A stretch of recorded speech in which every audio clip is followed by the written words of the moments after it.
Hola, hoy nos metemos de lleno en una de las decisiones más importantes en cuidados intensivos pediátricos, la elección entre ventilar por presión o por volumen. Vamos a desgranar la fisiología que hay detrás para entender de verdad cuándo y por qué elegir cada una de estas modalidades. Pues esta es la gran pregunta, ¿no? La que se hace un intensivista pediátrico a pie de cama. Y ojo, que no es una elección cualquiera, para nada. Es una decisión que puede marcar por completo el curso del soporte vital. Por eso, entender los principios físicos que la sostienen es absolutamente fundamental. La verdad es que en las UCIs pediátricas casi siempre se tira más por la ventilación controlada por presión. Se le atribuyen un montón de ventajas, sí, pero hoy vamos a poner esto un poco en duda. ¿Estamos eligiendo la mejor herramienta para cada niño o simplemente la que nos resulta más familiar? Esa es la pregunta que vamos a intentar responder. Muy bien, pues vamos a sumergirnos en la física del asunto. Para tomar la decisión correcta, lo primero es entender bien nuestras herramientas.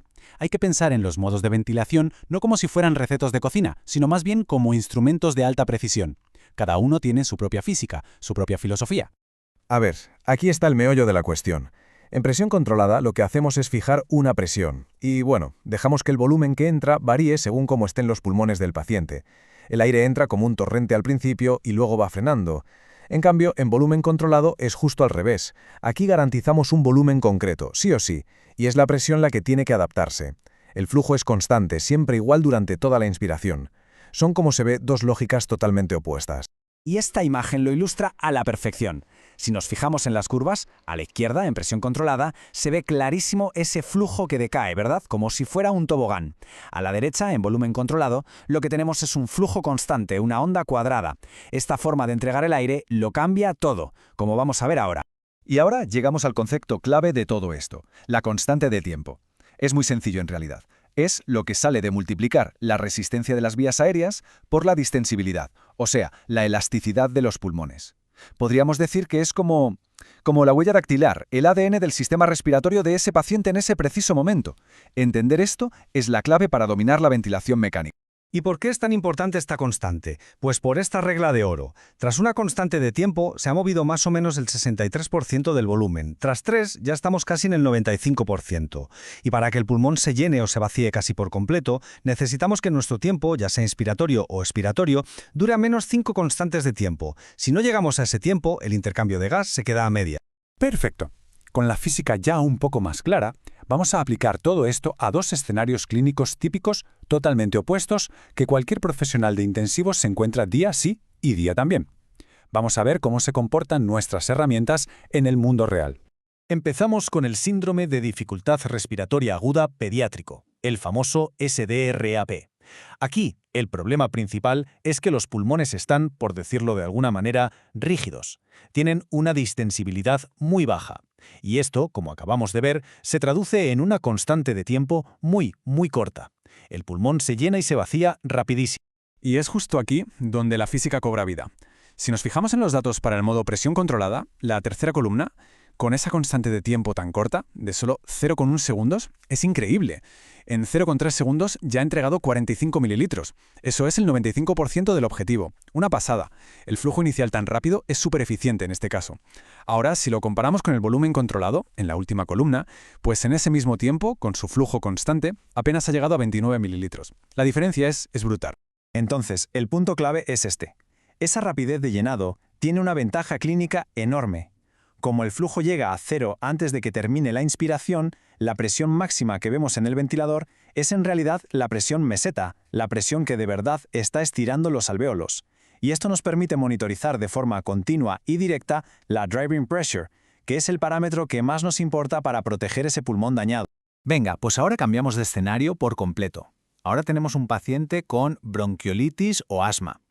Aquel problema no es la rigidez, para nada. Es la obstrucción. Las vías aéreas están muy estrechas, la resistencia al paso del aire es altísima. Y claro, una resistencia alta se traduce en una constante de tiempo larga.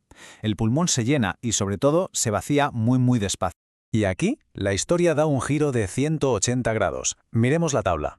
Con una constante de tiempo larga, al final del tiempo que le damos para inspirar, la presión controlada solo ha sido capaz de entregar el 78% del volumen que queríamos. Sencillamente, no le da tiempo. Sin embargo, el modo volumen controlado, al mantener ese flujo constante, ¿qué consigue? Pues entregar el 100% del volumen, garantizado. Y esta es la gran ventaja del volumen controlado en un paciente obstructivo. Primero, nos asegura que el niño recibe la ventilación que necesita. Y segundo, y casi más importante, al garantizar el volumen en el menor tiempo posible, nos permite alargar al máximo el tiempo para expirar. Y esto es vital, es crucial para que esos pulmones obstruidos les dé tiempo a vaciarse del todo y evitar el peligroso atrapamiento aéreo.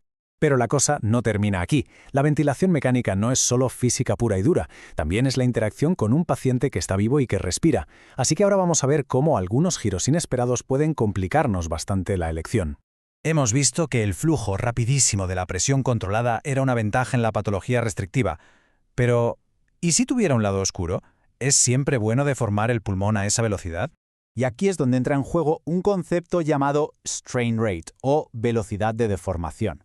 La idea es que no solo importa cuánto estiramos los alvéolos, sino lo rápido que lo hacemos. Un flujo inicial muy alto, como el de la presión controlada, implica una mayor velocidad de deformación. Y esto se ha relacionado con un tipo de lesión pulmonar que llamamos ergotrauma. Y la cosa se lía todavía más cuando el paciente empieza a respirar por su cuenta. Si vemos las curvas en volumen controlado, a la izquierda, aunque el paciente haga fuerza para respirar, el volumen que entra es siempre el mismo, el que hemos programado. Pero a la derecha, en presión controlada, el esfuerzo del paciente se suma y el ventilador responde entregando un volumen mucho mayor del que teníamos en mente.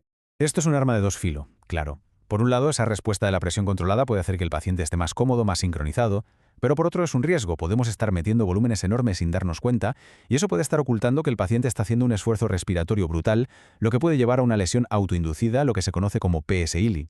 Bueno, hemos visto la física, los escenarios clínicos, las complicaciones. Creo que es hora de juntar todas las piezas del puzzle y llegar a un veredicto, una conclusión práctica y fisiológica para aplicar a pie de cama. El veredicto final, por tanto, tiene que basarse en la fisiología, no en la costumbre. En un paciente obstructivo, el volumen controlado nos da un control y una seguridad que son difíciles de igualar. Nos garantiza el volumen y nos ayuda a evitar el atrapamiento aéreo. En uno restrictivo, es verdad que la presión controlada nos facilita mucho la vida para monitorizar la driving pressure. Pero la conclusión fundamental es esta: no hay un modo que sea el mejor. La clave es dejar a un lado las preferencias. La excelencia está en diagnosticar la mecánica pulmonar de cada paciente y a partir de ahí elegir la herramienta precisa que su fisiología necesita en ese momento. Monitorizar la mecánica pulmonar es, por lo tanto, esencial. Y todo esto nos deja con una pregunta de cara al futuro. Si entender la fisiología es tan importante, ¿llegaremos a tener ventiladores lo suficientemente inteligentes como para que puedan diagnosticar y adaptarse a los cambios de nuestros pacientes segundo a segundo y de forma totalmente automática? Ahí queda la reflexión.